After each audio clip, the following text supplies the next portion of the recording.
Hey everyone, Dave K here, and today we're going to talk about a brand new piece of technology which is changing the game for me right now. You can see I kind of like that background as well. Got the Gringotts on there. Let's talk about the brand new iPhone 11. Let's do it.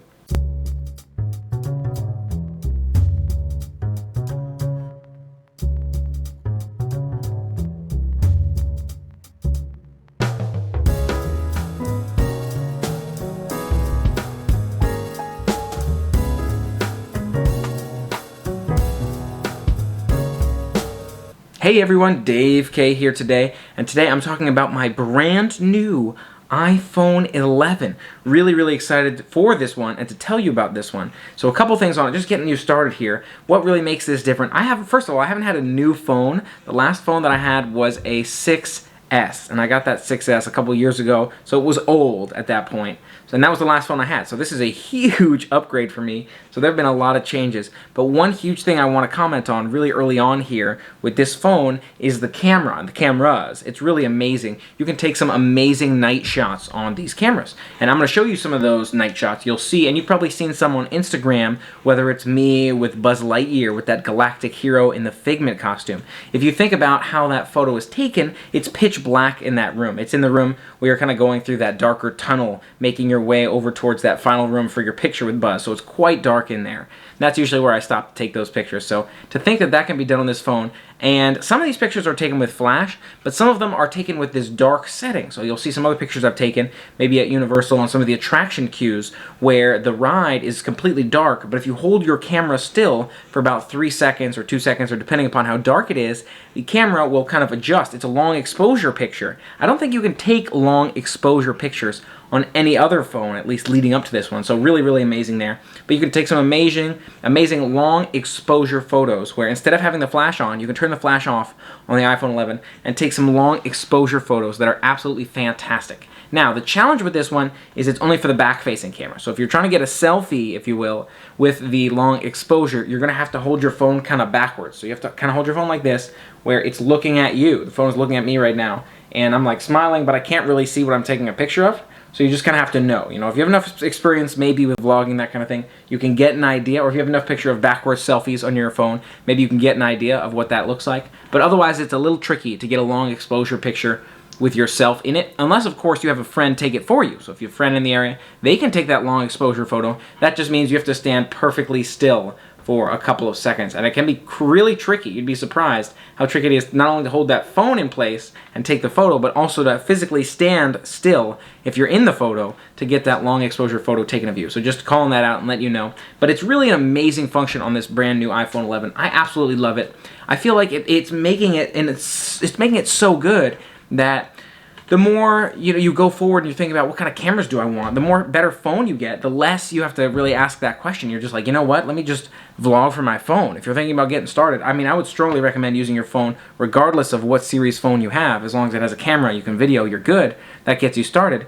But this is really an amazing machine. It's starting to have some amazing capabilities built into it. So that's the number one for me that really stands out about this brand new iPhone, is those long exposure photos. That being said, there's a couple of other attributes which are really great about the new phone as well. The zoom is extremely smooth, and so one thing I noticed with my camera here, this one you'll notice has 2 lenses and 2 cameras. The Pro has 3 cameras, so this is the 11, not the 11 Pro. But the zoom is amazing. Not only can you zoom in past the 1x to the 2.5 or whatever it might be, but you can also zoom out. So let's say I'm looking at something in my regular camera zoom, just kind of looks at it the same angle I'm at. I can zoom further out and look at things from an even broader perspective, which is amazing. That must mean that the physical zoom of that camera lens is zooming out. I'm no tech expert here, but it can zoom further out than what meets the eye, if you will. So if you're like, well, I can't zoom out any further, just test it on your camera and make sure, because it's really amazing functionality where this thing can zoom out further than phones could in the past. So that's an amazing attribute as well. Also, the ability to video. Again, the video quality on here is really quite good. And again, you have that same flexibility, right? With the zoom, it takes some great zoom capabilities. The darkness, now here's the thing, is getting darker video on the phone has always been a challenge. So Although you can take the long exposure photo, you can't really take a long exposure video because it just doesn't really make sense. 1 second is 1 second. You can't like take a slow-mo video, otherwise you lose audio. So that, I mean, there's a lot of variables in there for why a long exposure video doesn't work right now, but maybe someday we'll invent something like a long exposure video. That'd be pretty cool. But anyways, video is great. Definitely, I think this is a great machine for taking photos, taking videos, but you do have that challenge of taking photos at night in darker settings. So if you're considering you want something for vlogging, but you also want to vlog in darker settings, you want to look for specific cameras that do have darker settings to them. That being said, my camera, for example, the one that I use here, I wouldn't say is that much better than the phone video-wise in terms of capturing darker settings. So one thing I like to do when I'm videoing myself here, just kind of vlogging on the go, is I'll use my phone as a flashlight, and I'll shine the flashlight in my face, or I'll just turn up the screen brightness big time and use the screen brightness just kind of in my face as I'm videoing to myself on my camera. Obviously, seeing as the phone does all these other things for me, this is a kind of a disadvantage in that I couldn't use my phone as a light to also use my phone as videoing me, right? Unless, I guess maybe if I turn up the brightness all the way and I'm videoing on that, since I'm seeing a picture of myself, that would be bright enough to maybe light my face to video myself. But again, that's a challenge. Since I use the iPhone for so many other things, like a flashlight in my face while I'm videoing so you can see me, it wouldn't be able to do that for me. So there are a couple of challenges there. Now another thing, if you're thinking about vlogging on the phone, is the microphone. Okay, microphone input is something that's very important on these cameras. You know, we use those, plug in a microphone so that you can hear me clearly and better than if there was no microphone plugged in. You would still have to figure out how to plug in a microphone here to the iPhone, and you'd probably plug it into the bottom and have it face you, but it's not quite as easy to do as a camera like this, which has a little seat for it, and it screws in, and it's attachable, really sort of simple and easy that way. So that's another thought in terms of videoing on the phone. But really, really amazed with the quality of the phone in terms of taking those darker photos. To me, that's one of the biggest things that this phone has going for it, is taking that darker photo and making a long exposure photo out of it. So I want to show you a couple of pictures, and hopefully you can have already seen those, and if not, I'll make sure I share those with you on Instagram or wherever else. The difference between the flash photos and the long exposure photos. And again, the flash photo, you'll see it kind of shines in your face, sometimes may make your hair look a little bit grayer or that sort of thing, but it does get kind of a flash. Sometimes the long exposure photo is a lot better, where it looks more, almost more real in a sense. Not too strong or too bright, but at the same time kind of smooth. So you may have seen pictures I took at Star Wars Galaxy's Edge. You saw nighttime shots there with long exposure photos. I've not had this new phone for too long now, but of the time that I've had it, it's been really impressive to me. I've really enjoyed those aspects of it. Another component of this brand new iPhone 11, for me, I haven't had a phone that's done this for me yet, is that Face ID. Now at first, I was a little bit worried about the Face ID. I was thinking to myself, you know, I kind of like using my fingerprint. I feel like my fingerprint is unique and only identifiable to me. It won't mess up. Maybe Face ID will be a little bit risky, but I guess that's what you say about every new technology, right? But also, like, will Face ID activate when I don't want it to, that kind of thing. So it was a concern for me initially. And sometimes I'm like, it always unlocks whenever I'm looking at it, which I don't, it's not my favorite thing, but besides that, I find Face ID to be amazing. It's way better for me and way more accurate than Touch ID. Sometimes on the old phones, you'd have your OtterBox on your phone, and the Touch ID wouldn't work out too well because maybe the OtterBox is a little bit wrinkled there, or maybe you just got out of the shower, or you just got out of a pool and your thumb's a little bit, what do you call it, kind of raisiny, if you will. With your face, it doesn't matter if it's wet or that sort of thing. Now, if you are brushing your teeth or something along those lines, it's not going to pick up your face. But otherwise, you know, if you don't shave or anything like that, you're good. If you're wearing a hat, generally, you're good. So Face ID is really amazing and accurate. Another thing I noticed about Face ID is if you're not looking at the phone, even if you're holding it at your face, if you're not looking at the phone, it seems, if you're looking far enough away, it won't unlock the phone because you're not looking at it. So that's really, really interesting and cool as well. Definitely appreciate that aspect of Face ID. And I use Face ID for several things within the phone as well, right? Not just to unlock the phone, but also to get into some other apps, like to get into my Universal app or to get into my Disney World app. I use Face ID as opposed to what used to be Touch ID.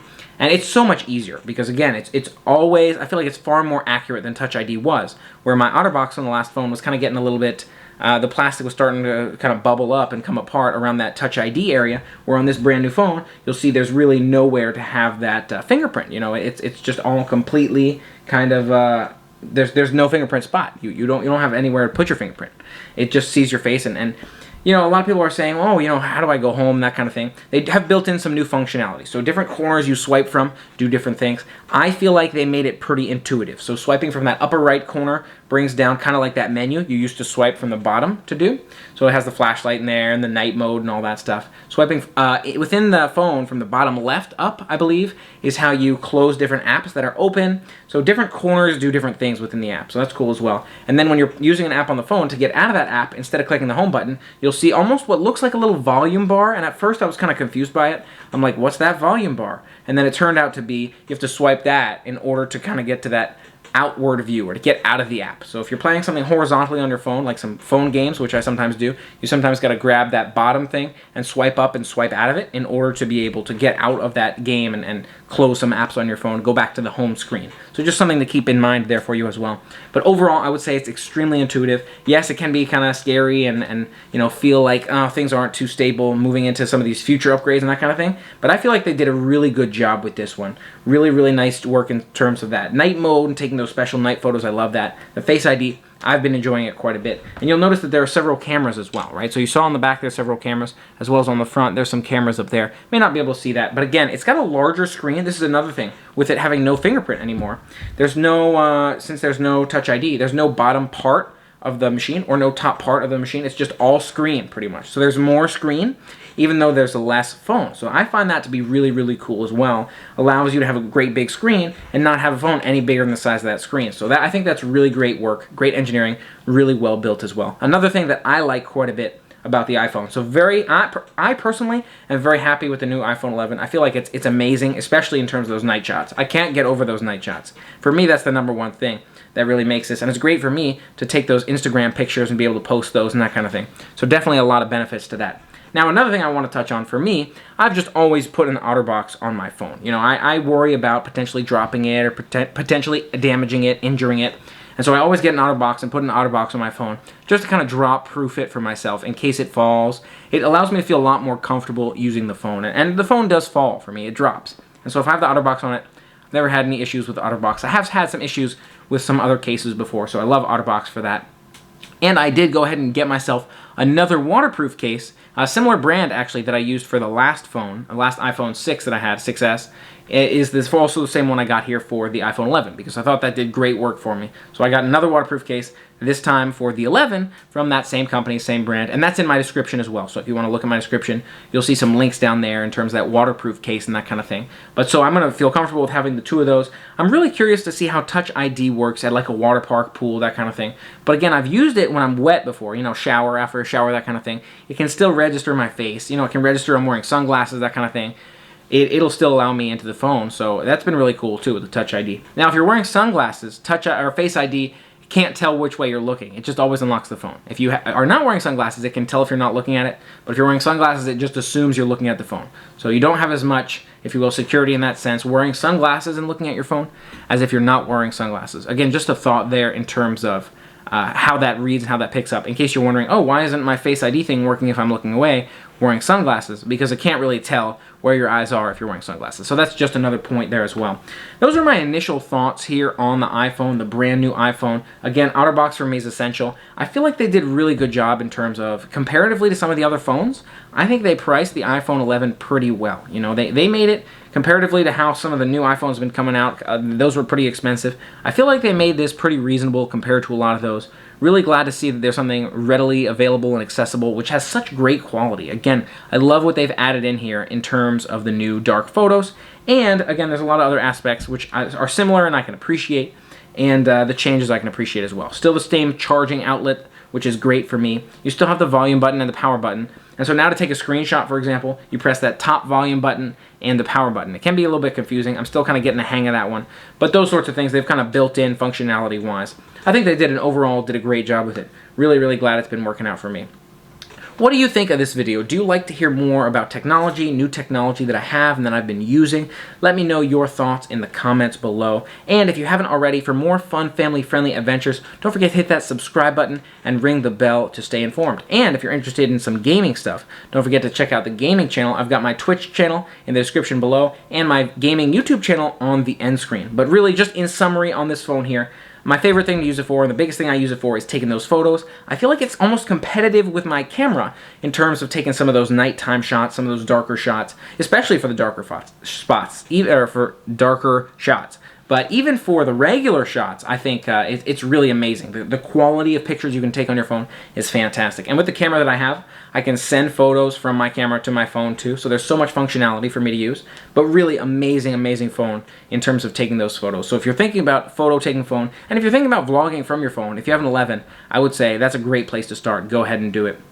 Thanks so much for being a part of the fun with me today. Don't forget to hit that subscribe button for more adventures. And until next time, play on.